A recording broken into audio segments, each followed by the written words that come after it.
एक दिन मैं और पापा खाना खा रहे थे तो माँ बोली, सुनील बेटा आज शाम से तू अपनी कविता मौसी के घर रुक जाना क्योंकि तुम्हारे मौसा जी बाहर गए हुए हैं।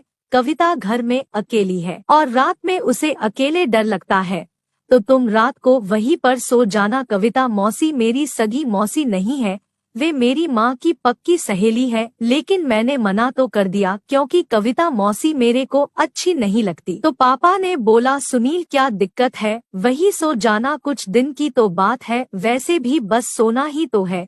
तो पापा के सामने मैंने हाँ बोल दिया और मैं नाश्ता करके अपने कमरे में आ गया। तभी माँ आ गई और बोली, अब खुश हो ना, तेरी कविता मौसी की वो का जुगाड़ करा दिया तेरे लिए। तब जाकर मेरे को समझ आया कि माँ ने ऐसा क्यों बोला और मैं थोड़ा सा खुश हुआ। आपको कविता मौसी के बारे में मैं बता दूं, वो 30 साल की सांवली सलोनी खूबसूरत महिला है और उनकी वो इतनी मदमस्त है कि किसी का भी वो तुरंत खड़ा हो जाए। कविता मौसी के पति राहुल है और उनकी 2 बेटी है। रात के 9 बजे मैंने खाना खाया और कविता मौसी के घर सोने के लिए गया। जैसे ही मैंने डोर बेल बजाई तो तुरंत कविता मौसी आ गई और दरवाजा खोला। मौसी ने रात में भी साड़ी पहनी हुई थी। उन्होंने मेरे को अंदर बुलाया और मैं अपनी माँ पे गुस्सा किए जा रहा था कि वहाँ सोने के लिए भेज दिया, इससे चाहता तो मेरा ही कमरा ही था। मैं अपना मन मार कर अंदर गया और सोफे पर बैठ गया। मौसी ने खाना खाने के लिए बोला तो मैंने मना कर दिया। तब कविता मौसी ने आग्रह किया, बेटा कुछ तो खा ले, ऐसे मुझे कुछ अच्छा नहीं लग रहा है।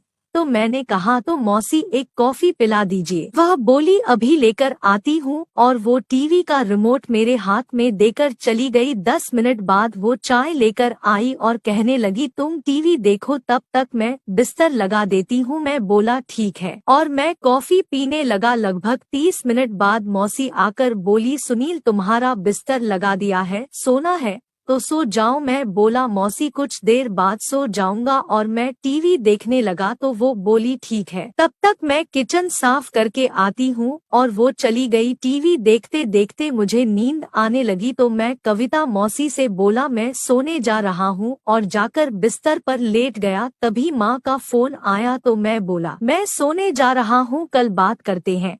तो माँ बोली, बहुत जल्दी थक गया मेरा बेटा क्या? तो मैं बोला, माँ बहुत गुस्सा आ रहा है मुझे, यहाँ वैसा कुछ नहीं है जैसे मैंने सोचा था, और यह कहकर फोन काट दिया। तभी कुछ देर बाद माँ का फोन कविता मौसी के मोबाइल पर आने लगा। तब कविता मौसी किचन से आकर फोन उठाया और बात करने लगी, और अब मैं सोने लगा था लेकिन नींद नहीं आ रही थी, तो मैं मोबाइल पर वो की कहानी पढ़ने लगा। कुछ देर बाद मौसी आई और बोली, सुनील सो गए क्या? तो मैं जानबूझकर कुछ नहीं बोला। तब कविता मौसी वहाँ से चली गई और 15 मिनट बाद वापस आई और मेरे को आवाज लगाई, लेकिन मैं कुछ नहीं बोला। मौसी ने कमरे का दरवाजा बंद कर दिया। तभी मैंने अपने मोबाइल को बंद कर दिया और सोने का नाटक करने लगा। मौसी मेरे पास आकर मेरी बगल में लेट गई। कुछ देर तक वो ऐसे ही लेटी रही, फिर अपने हाथों को मेरी चादर की तरफ बढ़ाते हुए मेरी वो की तरफ ले गई और उन्होंने मेरे कान में बोला, बेटा सुनील अब और नौटंकी ना कर, तेरी माँ ने सब बताया है कि तू उससे वो करता है।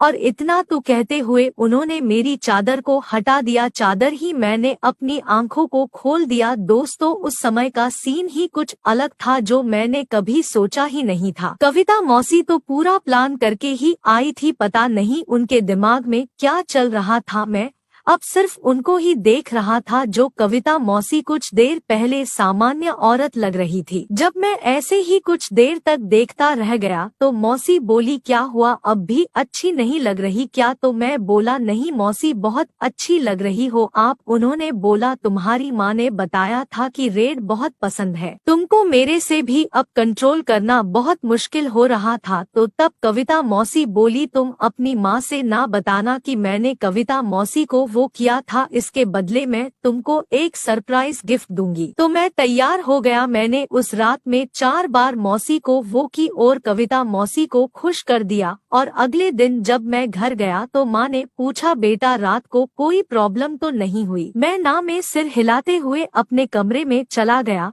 और इस तरह लगातार मैंने 5 दिन तक कविता मौसी को वो किया। दोस्तों मेरी कहानी कैसी लगी कमेंट करके जरूर बताएं।